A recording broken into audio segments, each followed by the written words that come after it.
asked the highest levels of our government to come to discuss the current tragedy that has so deeply affected our nation. Our country mourns for the loss of life and for those whose lives have been so deeply affected by this despicable act of terror. I'm going to describe to our leadership what I saw, the wreckage of New York City, the signs of the first battle of war. We're going to meet and deliberate and discuss, but there's no question about it. This act will not stand. We will find those who did it. We will smoke them out of their holes. We will get them running, and we'll bring them to justice. We will not only deal with those who dare attack America, we will deal with those who harbor them and feed them and house them. Make no mistake about it. Underneath our tears is the strong determination of America to win this war. And we will win it. I'm going to ask the Secretary of State to say a few things, and then the Attorney General. Thank you, Mr. President. I might just say that I'm very pleased with the response we've been getting from the international community. I think every civilized nation in the world recognizes that this was an assault not just against the United States, but against civilization. We should also take note it's not just Americans who lost lives in the World Trade Centers. Dozens of countries lost lives, and they realized that this was an attack against them as well. So we're receiving expressions of support from around the world, and not just rhetorical support, but real support for whatever may lay ahead in this campaign that is ahead of us to win the war that the President has spoken of. I might especially want to thank the President and people of Pakistan for the support that they have offered and their willingness to assist us in whatever might be required in that part of the world as we determine who these perpetrators are. It's a coalition that will stay intact, that will be built upon over time, and what we have to do is not just go after these perpetrators and those who gave them haven, but the whole curse of terrorism that is upon the face of the earth. And this is a campaign that we have begun this week, and we will stick with it until we are successful. Attorney General. 4 days ago, we began an investigative effort to understand not only those who perpetrate this heinous assault against America and free people everywhere, but to develop an understanding of those who are associated with it and how it was conducted. The FBI, together with very cooperative local and state officials and law enforcement agencies, has processed thousands of leads. We are making the kinds of contacts and developing the information that allow us to describe this as proceeding with reasonable success. And we believe that the picture is developing a kind of clarity that's appropriate.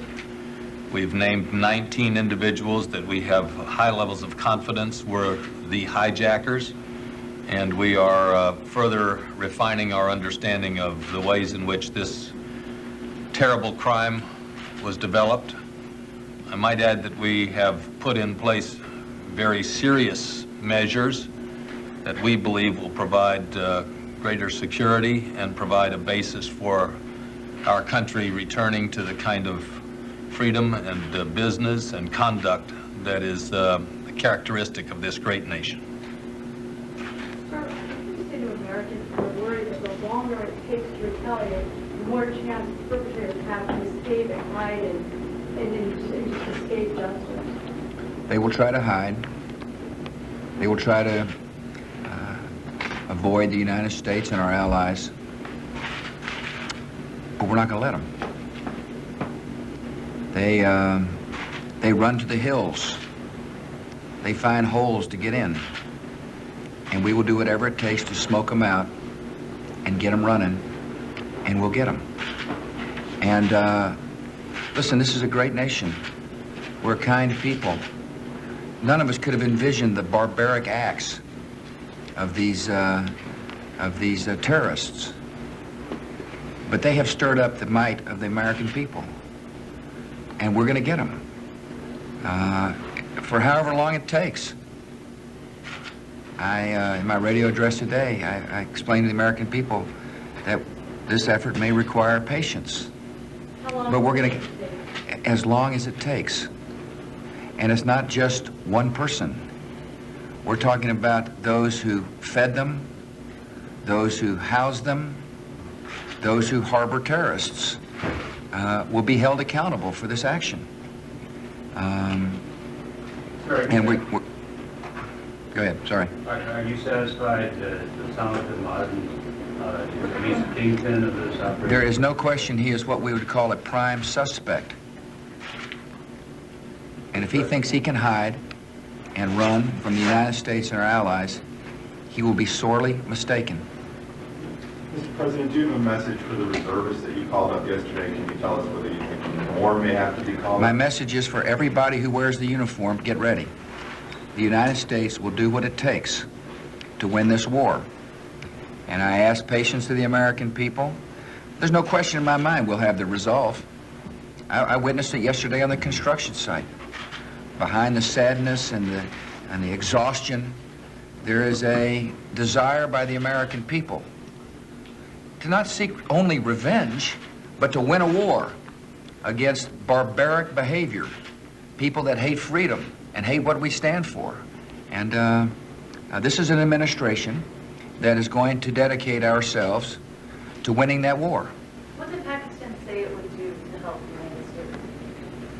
We put before the Pakistani government a specific list of things that we would like cooperation on, and they've agreed to all those items. I'm not prepared to announce today what those specific items are, but the Pakistani government was very forthcoming, and we're appreciative. Mr. President, what kind of military options are you considering? This is an administration that will not talk about how we gather intelligence, how we know what we're going to do, nor what our plans are. When we move, we will communicate with you in an appropriate manner. We're at war. There's been an act of war declared upon America by terrorists, and we will respond accordingly. And I appreciate very much the American people understanding that. As we plan, as we put our strategy into action, we will let you know when we think it's appropriate, not only for to protect the lives of our servicemen and women, but to make sure our coalition has had proper time to be noticed as well. But we're going to act. What is the risk of additional attacks on us at this point? I would think the American people need to be go about their business on Monday, but with a heightened sense of awareness that that a group of barbarians have declared war on the American people. Sir, Last question. how much of sacrifice are ordinary Americans going to have to be expected to make in their daily lives and their daily routine? Our hope, of course, is that they make no sacrifice whatsoever. We would like to see life returned to normal in America. But these people have declared war on us. And we will do whatever it takes to make sure that we're safe internally. So therefore, flights may not, people may not be able to board flights as quickly. Our borders are tighter than they've ever been before. We're taking a variety of measures to make sure that the American people are safe, just as the Attorney General spoke about. But we hope, obviously, that the measures we take will allow the American economy to continue on. I urge people to go to their businesses on Monday. I understand Major League Baseball is going to start playing again. It is important for America to get on about its life. But our government will be on full alert, and we'll be tracing every lead, every potential, to make sure that the American people are safe. Thank you. Thank you very much. All. Thank you very much. How long do you envision that? Thank you. Thank you. We're stepping out now. The definition is whatever it takes.